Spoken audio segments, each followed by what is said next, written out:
Speed with you. Holy Circle Gaming. Thank you for rocking with your boy like always. Definitely a privilege and an honor to do as such. Man, y'all see what we getting into. We back at it. It's gonna be Marvel Puzzle Quest. And today, we're gonna break down them 3 stars. You ready? You know your boy is ready. Like always, family. Let's get into it.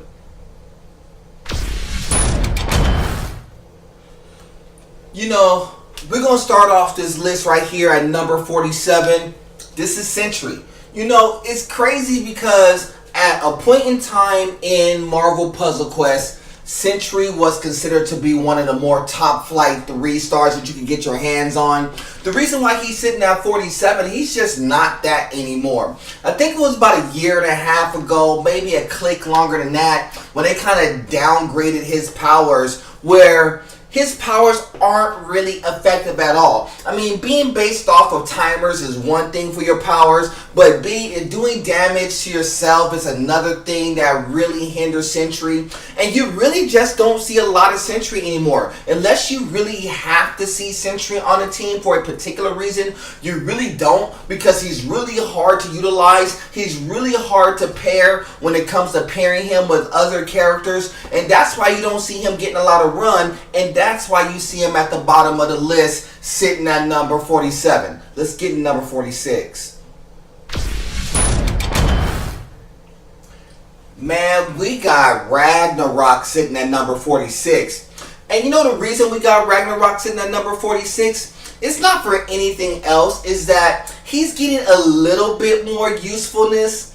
Now that you got more characters that kind of utilize charge tiles. The problem that you have with him still is that even though he could generate decent damage, the only real cool usefulness that you could really get out of him at this juncture is not really the charge tiles, because that's going to help somewhat. It's really the fact that you can actually get off them blues. Now, if you need a character to kind of generate some blues for you, Rax could definitely do that for sure. But that's the only real way that you really see Ragnarok really getting any type of run. That's the reason why he sits at number 46, is because, again, he's one of those other characters that you really just don't see too much of, simply because his usefulness has kind of worn off dramatically.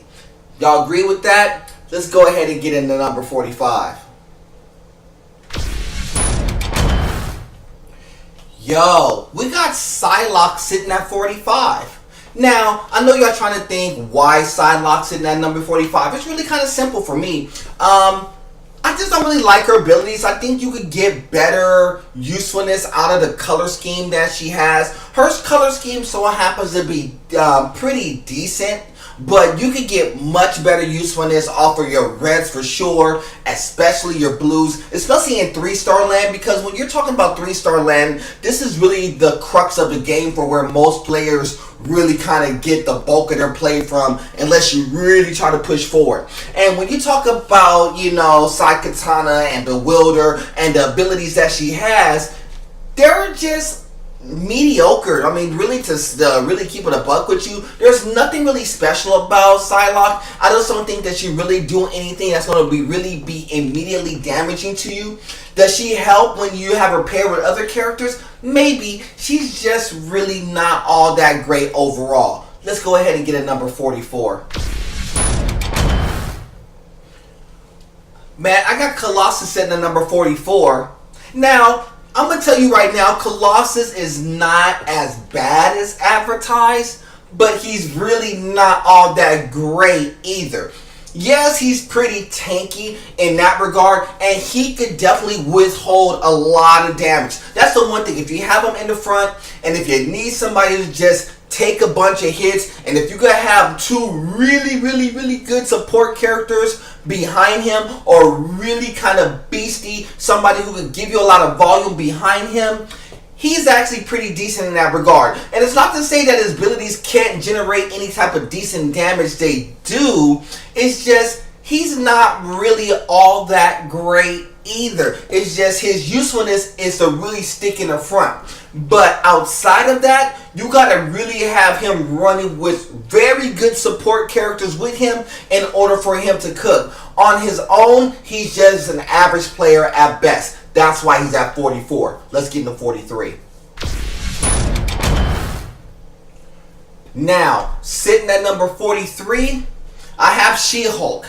Before I had it a little bit higher, but I'm just going to keep it real with you. The one good ability that she has is her green ability, the ability to drain off 2 different colors. Now, for the amount that it costs, just 6 greens, it really could like hinder a lot of teams. So in support, that ability alone is pretty unique and pretty good. The only other thing that I like about her is that, you know, she could do really kind of a board shake damage that actually does team damage as well. The thing that kind of hinders me about her is that the reason why she sits at 43 is that her blue ability is not really that great. Her board shake is solid, but it's not like it's a super jiggy board shake at all. There's better board shakes even in characters in 3-star land. We're going to get to them later. But her best ability is at green, and it's just not enough to really get her out of the bottom tier. She's at 43. We got Doc Ock sitting at number 42. Now, I could have flip-flopped Doc Ock and SheHulk, and most people, I don't think I would have a problem with that. They're still both considered to be bottom tier. But here's what I want to say about Doc Ock. You know, the ability to shake the board and everything is pretty cool. I just wish that he did a click more top end damage. That would be one of the things that could shift him from being on the bottom tier to maybe mid tier. But if y'all remember when we talked about, if y'all looked at my 5-star ratings, and y'all saw the 5-star Doc Ock versus the 3-star Doc Ock, what did I say? Y'all can refer back if y'all need to, but I'll bring you up to speed real quick. I said I would rather have the abilities of the 3-star sitting on the 5-star. And the reason why, because the abilities in themselves are pretty decent, but if you had it with a lot more volume, they could definitely be deadly. But because they're on the 3-star Doc Ock, without that much volume, it's just not that impactful as it could be. That's why he's at 42. Let's get to 41. Sitting at 41, we have Gomorrah. Now, Gomorrah's pretty decent because she's one of those characters that can really do a couple of pretty decent things for you. One, if you are a strike tile player, she can really do some things as a strike tile player to get you some additional strike tiles and stuff, which that's pretty decent in its own self. Alright, bet. But really what it comes down to me is twofold. Skullcracker's decent. I like the ability to get her stuns off. It just doesn't stun for a decent amount of time, but it's a decent stun. But Razor's Edge? Excuse me. Razor's Edge, because it's a really cheap 5 where it actually does decent damage, that's actually pretty good because you're not really getting a wasteful off of the reds. It's just you wish that it had a little bit more volume, and there's a couple of characters that can do that just a little bit more efficiently. That's the reason why she sits at 41, but she's not bad. She's just not great or special either. Let's get to 40. Now, at number 40, we got Squirrel Girl. Now, you know what's pretty cool about Squirrel Girl is that her yellow and her green is pretty decent. The green, you know, to really throw out the little, you know, abilities that's going to attack a little bit, that's kind of cool. You know, Nuts from Above is definitely decent. Don't get it wrong in itself. It's just the thing about Squirrel Girl, and the reason why she sits at 40 is that she really doesn't do anything that will really help you. I know she's kind of designed to be support, but the abilities that she has is not really enough to support much of anybody unless you're trying to throw a bunch of projectiles. So the only person you can really pair her with to maybe make some sense is Sam Wilson, maybe, but we'll talk about that later. It's just she doesn't really do a lot of top end damage. She really doesn't have the abilities and support to really do anything special for you. But she's just a click better than some of the ones that are sitting at the very bottom tier. That's the reason why I have her at 40. She's just not all that special to me. You know, I got Vision at 39. You're thinking that why is he really sitting more at the bottom tier? It's because to me personally, there's a few things. One, off top, he really doesn't really fit to my playstyle. B, you really don't see too much visits after you kind of progress along and get some of the more top tier 3 stars. That's 2. 3, off of his color scheme, when you're talking about his blues and his reds and his yellows, you really could get better value off of the red and off of the blue and off of the yellow. You really get much better value off of each of those colors with other characters. Not to say that Vision is not unique, because some of the things that he does is really unique. The ability to like take less damage, or the ability to ramp up damage if necessary. That's pretty unique. I'm not going to front. It's just, to me, it's just not enough where you get better value for the colors that you have to utilize to make them work. That's why he's at 39. Let's get 38. I got Beast sitting at 38.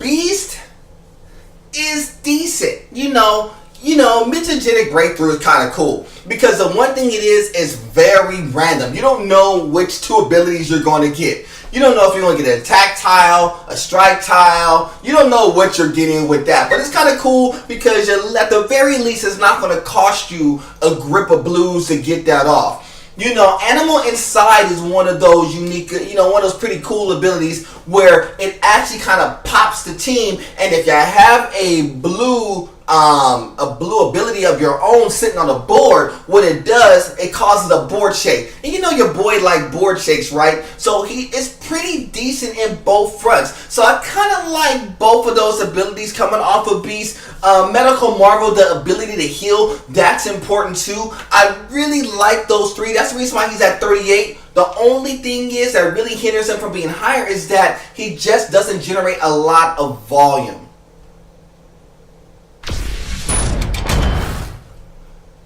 Man, I got Electra sitting at 37. Okay, here's what I think about Electra. I think that she's pretty decent if you are a strike tile player. But if you're really not a strike tile player, she's really not going to be of that much use to you. Can she do some damage? Moderately, but not greatly. Really, it's her ability to just help you in regards to your strike tile play. The red is kind of decent. It's not great. It's not horrible. Shadow Step, you're going to see, and we already talked about when you have better versions of Shadow Step, you see better iterations of it in some of the higher characters. It's just not really a great overall character. And the board tends to agree with me. And I could be wrong. You could make a case for her to maybe be in coming up some of the mid-30s. But I don't think that she would really be anywhere in like the 20s or the 10s. I really don't think that. I think she's sitting right at the right spot at 37 just because she just is not that special. Alright. We're going to look at Punisher. Yeah, he sits at 36. He's another one of those ones that actually is more beneficial as a strike top player. But don't get it wrong, I like Molotov Cocktail. That's pretty decent ability. It's not going to cost you like crazy on the blacks. It really only costs you 6 or 7, excuse me. Where that's a decent ability in its own right. Judgment, the ability to do a decent board shake, that's kind of cool. The only problem with this particular board shake that's really kind of at random.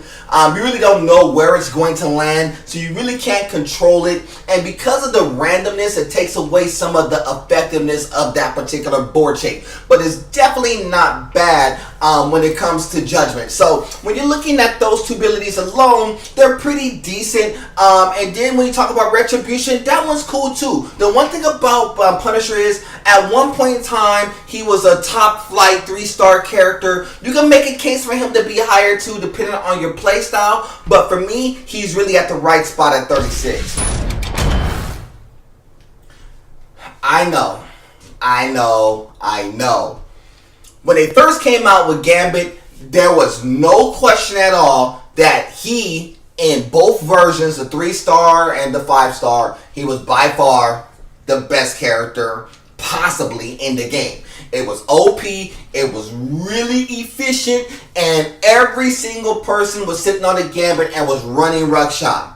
Here's what happened to Gambit. When they kind of like recalibrated the abilities, it really took away a lot of the effectiveness. Now, here's the thing. It's not like he doesn't still do some of the same things in generating the charge tiles that you need, the countdown tiles that you're able to generate to do damage. The black ability is the one that's really kind of messed up because it does damage to them, but it also does damage to you. And there's other characters that operate the same way. So even though it generates the charge tile, it really poses a problem. That's the reason why he's at 35 is because of the nerfs. Okay. What do we look at when we're looking at Bullseye? By the way, he's sitting at 34. Here's what we look at. Lethal improvisation is pretty cool. Takes away some of the striker attack tiles or whatnot that's on the board. Takes them away and does damage behind them. Check. Kind of like that. It also has the ability to kind of manipulate the board some, because with his green ability, you can actually take away any 5 tiles and actually create your own version of a cascade that could really generate. Now, that's the beauty of Bullseye, is that ability alone. The ability to manipulate the board, take away any 5 pieces to create your own style board shape. That's unique in itself. The only problem that you have with Bullseye is that he really doesn't do any type top end damage. If he actually did something that was more devastating as far as top end damage, he's easily in the top 20, no question. But for now, 34. Alright, we have Daredevil sitting at number 33. Is he good? Yeah, he's actually pretty good. Is he great? I don't know if he's really great either. But here's the 2 abilities that you're really going to talk about when you talk about Daredevil. One, you're going to talk about Billy Club. Now, with Billy Club, it's actually a pretty decent stun. It's not going to cost you a great amount in regards to the blue. And it kind of bounces around. If you can actually keep it on a board, it can bounce around to get the stuns. And if you so happen to get multiple Billy Clubs out there, you can really stop a whole team. So that's one, and that's pretty decent. Ambush is the other one. Ambush is one where if they match off a tile, select the red tile that's on the board, it could do a lot of damage. If you match it off, it will do some decent damage and still remain on the board. If you can get a bunch of those out there, you could decimate a team fairly quickly. I just don't know if those 2 abilities is enough to really move him up. He could be maybe in the low 20s, but 33 I think is right. 32 I have Hulk.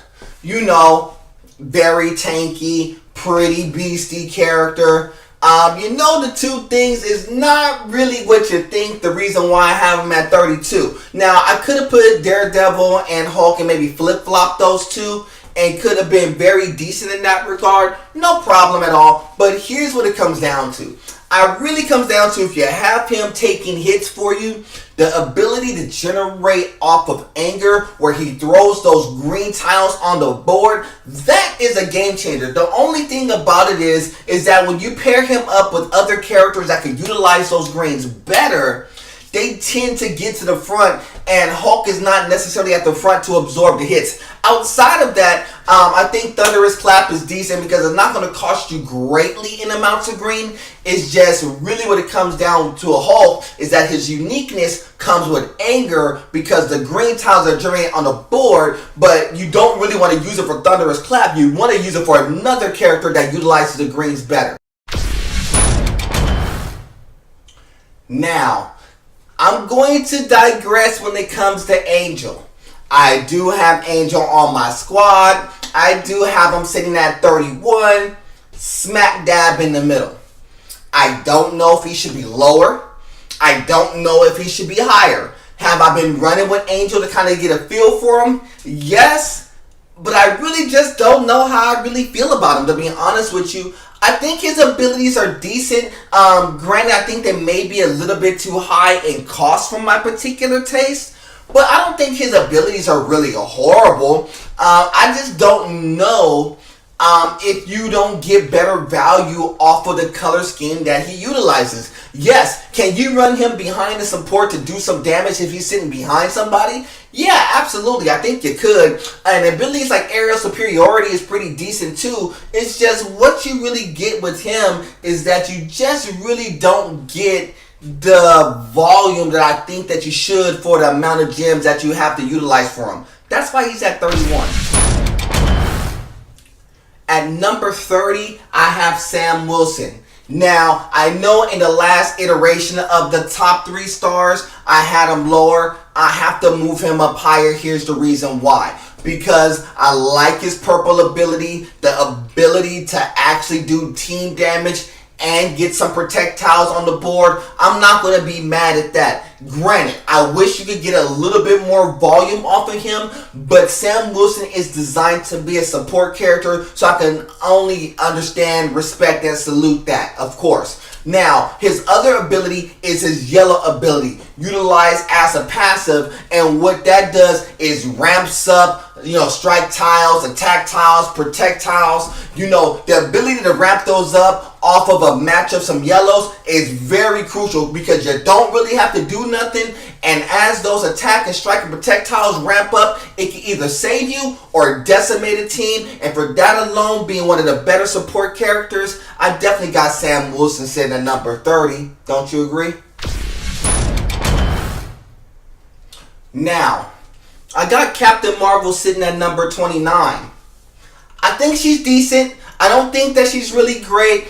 I think Photon Blast is one of those things that really kind of is really good for her. As far as like a red, I think you could definitely get a little bit more value off of your red. That's why I don't have her higher, because I think her red ability is decent, not great. I do think her black ability is actually pretty decent too. The ability to do some damage and get a stun off, that's pretty okay. I like both of those. It's just, but when you really kind of evaluate Captain Marvel, is that you really got to really evaluate her for what she is. Is she tanky?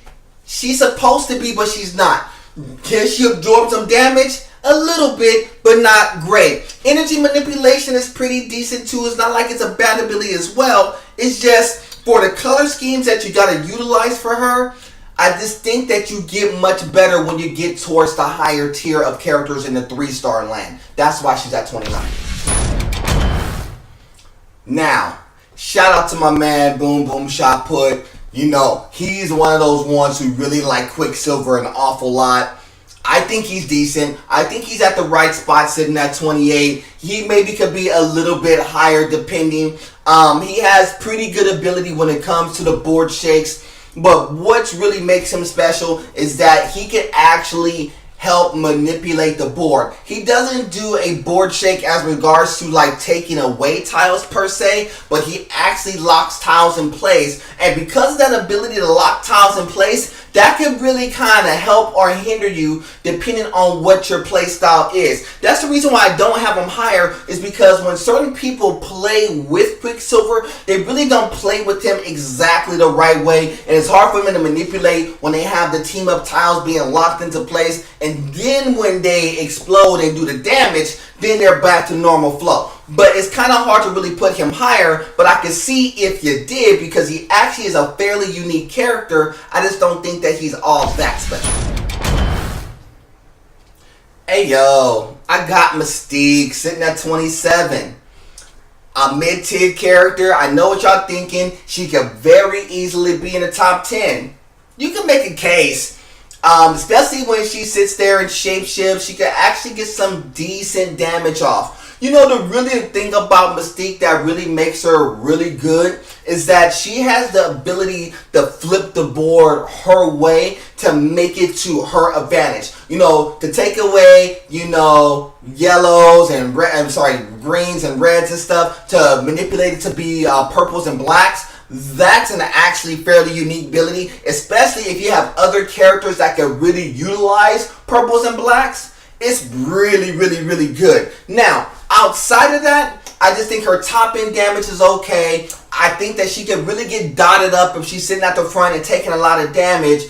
Her color scheme is pretty cool. I just think you get a little bit better value for the colors that she uses, but I think she's smack dab in the middle at 27. I think that's right.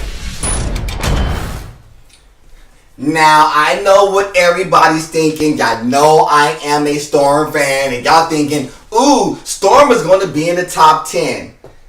I like Storm, and I like this version of Storm. That is true. But this version of Storm is not a top 10 or top 5 version of Storm. She is exactly where she's supposed to be at 26. You know, the ability to throw those attack tiles out there and litter the board with them is really, really cool. The only problem with that is that she litters the board with a bunch of attack tiles. And it does damage and stuff. That is very cool. But you need somebody to kind of ramp them up, especially when you've got board shakes happening. And because she has an ability like Lightning Strike that board shakes, so as soon as you get those attack tiles up, you're losing them almost immediately. So you kind of have to keep regenerating those attack tiles and attack tiles to really make those abilities flow. I think she's decent. She doesn't have a really high health threshold, so she can get knocked down pretty fast. That's why I have her at 26. Hey yo, I got SpiderMan sitting at number 25. Yeah. SpiderMan is pretty alright. I know that y'all may not like what they did to him as of late, because they changed his yellow ability, but that's the reason why I have him a little bit higher, is because the yellow ability. Now, the purple ability, they're able to generate those projectiles, that's actually really, really good. The stun that he does for all tied up is pretty decent, but you have to make a decision between one or the other. And I'd like to have the projectiles maybe versus the stun, but you can go either way because they're both pretty decent and you're not absorbing anything off of those blues. Only 5 blues is not a big deal. But the yellow ability, when the going gets tough, to be able to generate 6k worth of damage, and if you have one of your allies out, you can double that number. That's pretty significant. I almost put him in the top 20 on the strength of that alone, but I just think that just having that one ability is not enough. But I really do like this version of Spider-Man sitting at 25. That's exactly the right spot. I know. You know, as much as I say I really can't rock with Dakin that much, I have to be honest. I know I rated Dakin low in the 2-star rankings, I know. But the 3-star rankings, I can't really deny, because, you know, if I'm going to keep it 100 with you, he's really kind of like borderline top 20. You can maybe make a case for him to even be higher. I have him at 24 personally. Not for anything else. I know he doesn't really match up to my playstyle, but he still does the same things in 2-star that he does in the 3-star. He just does it a lot better. Now, to be able to get those green tiles off, that's a very good bonus, and he does it really quickly against those blue gems that he needs. And to get those strike tiles taken away is cool, because if you have somebody who can generate strike tiles for you quickly and to be able to remove them quickly, Dakin could really be a beast in short form. Now, Dakin is kind of growing on me. He's still not my favorite. I don't rock with him like that, but I think 24 is the right spot for him. Yeah, man, Dr. Doom sitting at number 23. I really like him too, because what you get with Dr. Doom is twofold. The ability to clear out all the blues and turn them into black gems. If you need somebody to utilize black gems, Dr. Doom is one of those characters that can generate those black gems relatively quickly. Only costs 9 blues, is not going to kill you, and to be able to flip the board around to get you the black gems that you need is actually pretty good. Now, if you don't have a character that can utilize those black gems, he can use it on his own with the summon demons, and to be able to get those attack tiles out there, or them strike tiles out there, excuse me, those are actually really good, because those could do some pretty decent damage in them own selves. I really like both of those. And then if that doesn't work, his purple ability is pretty decent too, which purple you don't see utilized too often. I really like him. He's a really good, balanced, tricky style character. I have him at 23 only because there's a character that can do it better than he. Yeah, man, I got Human Torch sitting at number 22. You know, the reason why I have him sitting at number 22 is not because I think that he's overly special. He is better than his 2-star counterpart, even though I think I may have had his 2-star counterpart rated a slight bit higher than what I have Human Torch rated. You're going to get decent abilities off of all three of his colors. The ability that really jumps off is his red ability. The ability, even though you have to remove 2 reds, the amount of volume that you get off of that is pretty devastating. Now, when you talk about abilities like Inferno, that's pretty decent too. I'm not going to front. The only problem is that those tiles can get matched away pretty fast, and that really becomes a problem down the line. Now, his green ability is pretty decent too. You know, even though it absorbs 1 green per turn, the amount of damage it does comparison to the amount of green gems that you have is pretty good. But he doesn't generate his own green, and that's the reason why he sits at number 22. Could be higher though. Alright, y'all. You know, I got Rockin and Groot sitting at number 21. You know, just a click out of the top 20, and it's not for anything else. The one thing about Rockin and Groot is this. Yeah, his blue ability is good, where it'll be able to get you the strike tiles and whatnot. Okay, I'm cool with that, but you actually got to take some time to actually generate those. That's straight. You know, Blammo We Got You is pretty decent because the board shake that it doesn't board shake like in your normal way. It's a very unique board shake down the middle of the board. That's pretty cool too. I really kind of like that. And for that alone, that's a decent little board shake. So the reason why you really have Rockin' the Groot is because it's hard to get him down. That yellow ability, when he gets less than that 20% threshold and you get a yellow match, he pops up a lot of that health right back. It's hard to take him away. So when you're playing and you have him on your squad, you could definitely stay on your feet a lot longer if you so happen to have Rockin' and Groot on your squad.